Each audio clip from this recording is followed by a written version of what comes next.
Many who come across the term information system for the first time think of it as some software-based or information storage.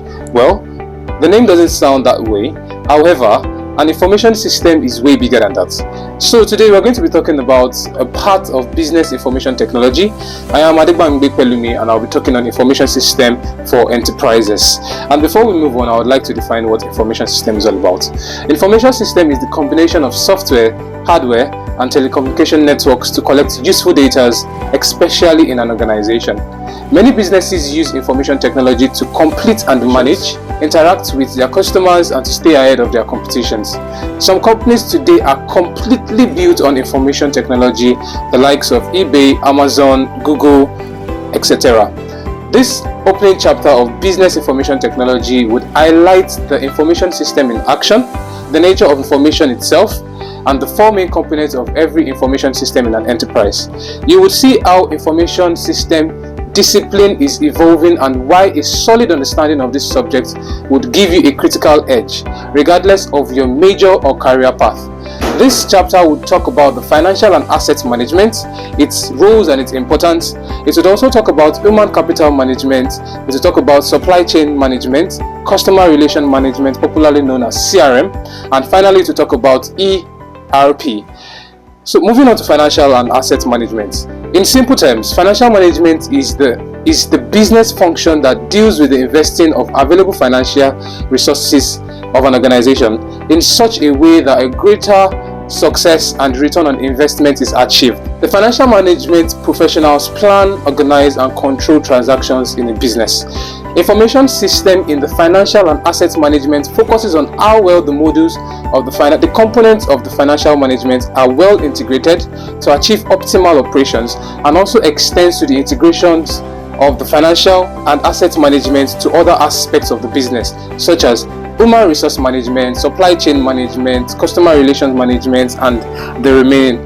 And under financial and asset management, we're going to talk about the components of the financial and asset management and the integrations the information system affords this aspect of the business organization. So under the components, we have accounts payable, accounts receivable, procurement, cash management, budget planning, and assets management. These are all components of the financial and asset management. And this model typically includes the full feature of financial management system. All these form the chart of accounts that serve as the basis of financial reporting, which includes routine reporting, exception reporting, compliance reports, and financial analysis. The major importance about integration amongst the modules is to avoid inconsistencies. For example, the details from the accounts receivable and accounts payable transaction should automatically update to the general ledger to streamline reconciliation and consistent reporting. Accuracy is the major reason for implementing information system in the finance and asset management. The integration of these components supports the development of streamlined and paperless workflow in an organization. Humans are part of the workflow. Making decisions are also part of the workflow. Approving actions and confirming steps in the process are all components of this workflow. All the players in this workflow have real-time access to the information, so inconsistencies are unlikely. Information system generates details and summary reports on all the organization's transaction and assets. And examples are exception reporting, compliance reporting, and extensible business reporting language. So the exception reporting generated by the financial system are majorly to automatically tag unusual events, which are used majorly to spot fraudulent activities and transactions, including any transaction that's to be committed by the employees of the organization. Financial system also carry out the major burden of compliance reporting because it's must conform with the local, national, and international regulations. Now we're going to talk about XBRL, which stands for Extensible Business Reporting Language. It is a software standard that was developed to improve the way which financial data is computed, making it easy to compile and share this data.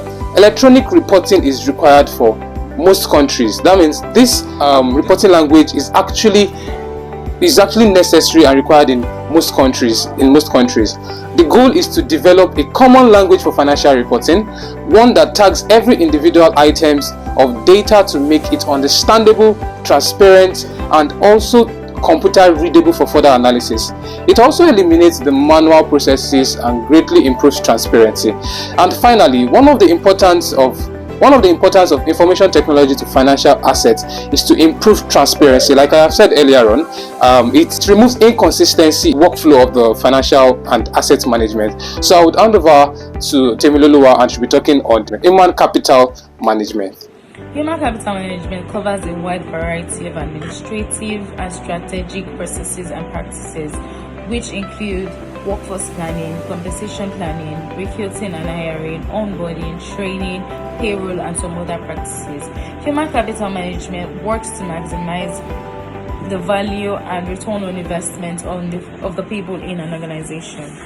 Under this, we have human resources management. This focuses on core administrative human resources functions such as maintaining employee records and administering benefits. This basically works to create and manage the systems and processes that are needed to acquire, train, and retain the organization's workforce.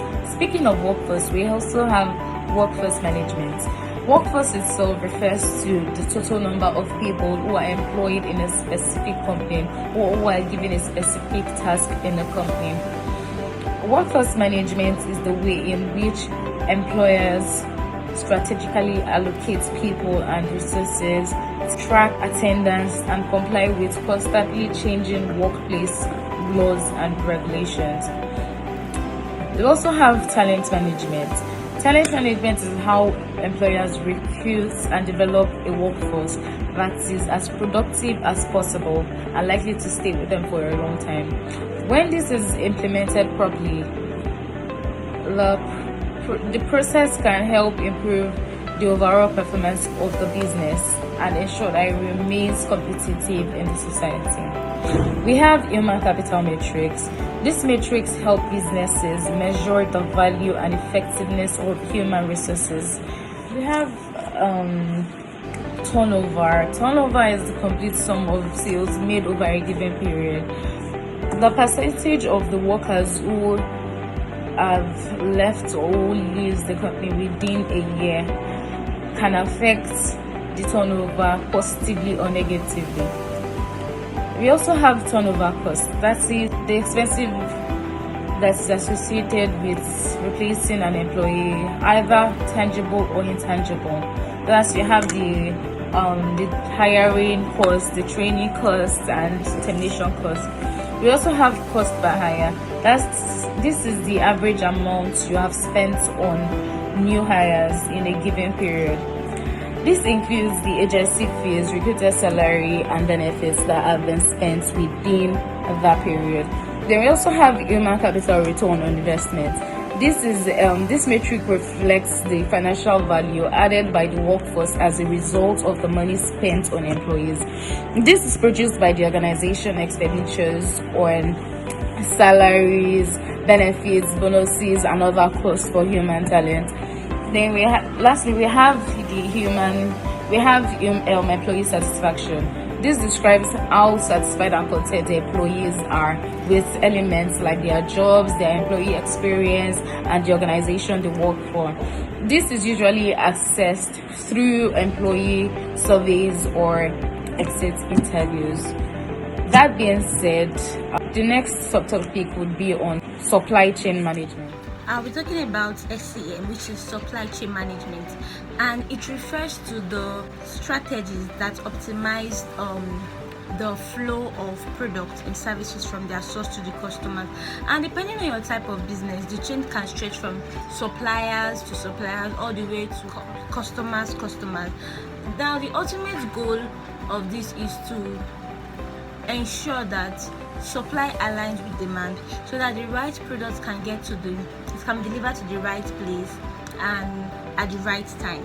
So the supply chain, we have the supply chain operation reference under it, and this illustrates 5 processes to make for a successful management of a supply chain, and these are plan, source, make, deliver, and return. We plan this thing. Let's say we want to deliver a product. Before we even think of delivery, the first thing is to plan. How are we going to get this product? How are we going to ensure we market this product to the right target audience? Then the next thing is to source. Who are we going to get this product from? The suppliers. Then the next thing is to make this product. Now, these products, when we've gotten them from the suppliers in raw forms, we transform this product to a more valuable one, so it can be delivered to customers. Then that's where delivery comes in. After delivering them, the supply chain management, the manager makes arrangements for returns. Like the consumer might want to return the product, so that's how we have the 5 major processes, and they are very important. We plan, we source, we make, deliver, and the manager make plan for returning this product. So the manager, they don't only make plans for returning this product, they also make plan about the sources. Which supplier are we going to buy this product from? The next one is the accurate and well-chosen metrics that tells us how well supply chain decisions are working. Then we also can make use of Dell PC. Dell PC have a process by which they get their products to their final consumer, and we have about 4 steps.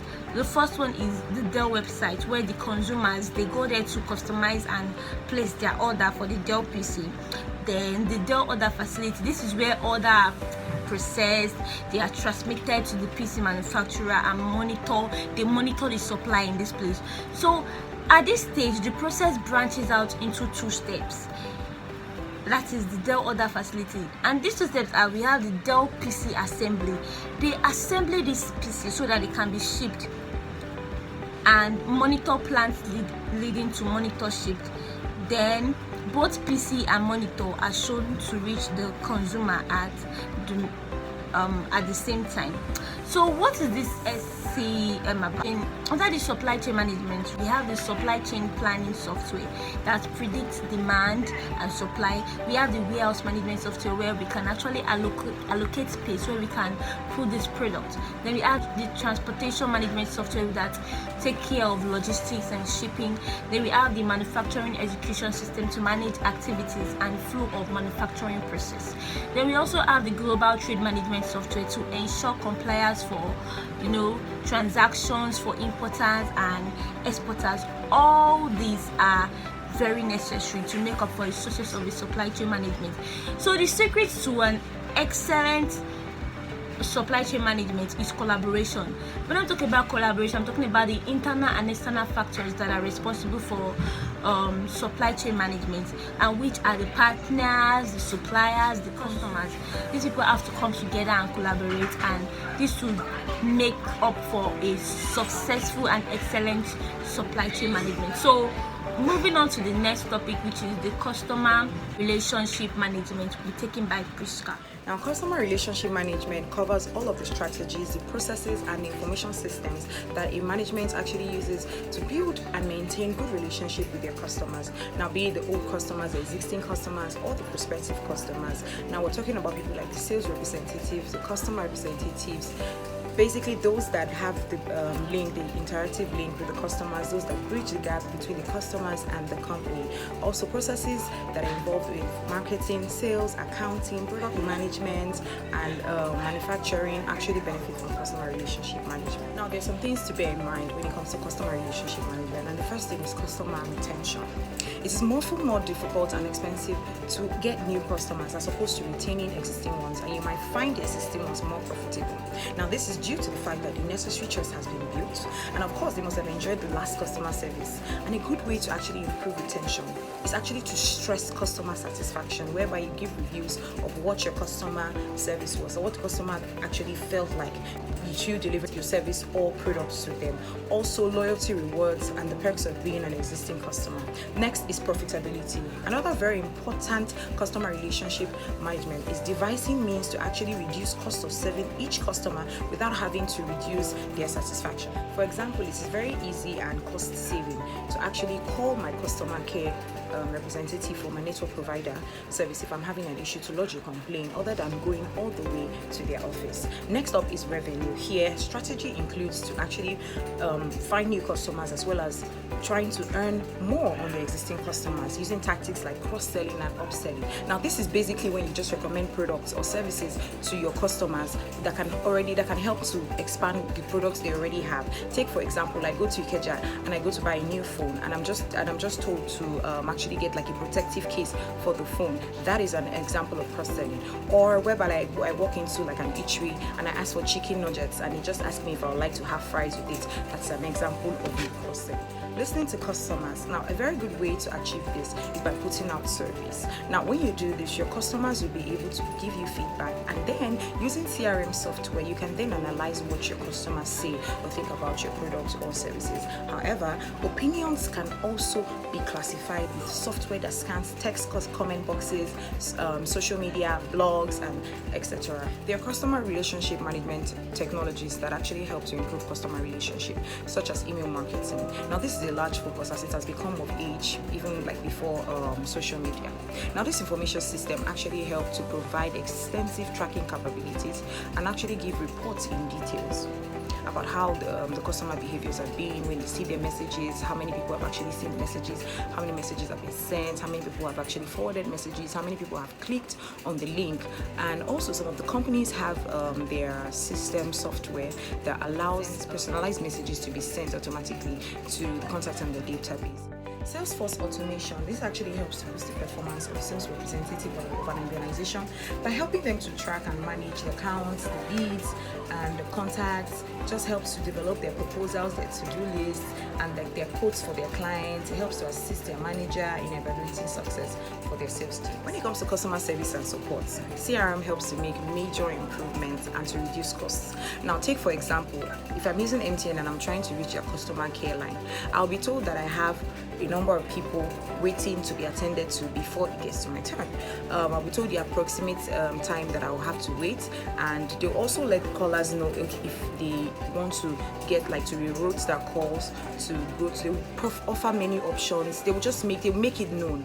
Also, there's a click to chat feature that you see on most websites. That helps to take you straight to a customer service representative, where regardless of whether you're having login issues or problems on that particular website. And there's also something called the FAQ that you see on most websites. It's called the frequently asked questions. Now, this actually helps the customers to let them help themselves, where you can just put similar issues that you're having, and then it brings out, it helps to provide solutions to such issues. Now, lastly, mobile access to CRM applications is highly essential for employees, but then customers also appreciate when the company actually offers services that are useful to them, like when they're offering apps that is capable of delivering the seamless service, like the exact same service that you actually get when it comes to the company online, maybe via like their online app, when they can then have like a seamless experience, a very easy experience.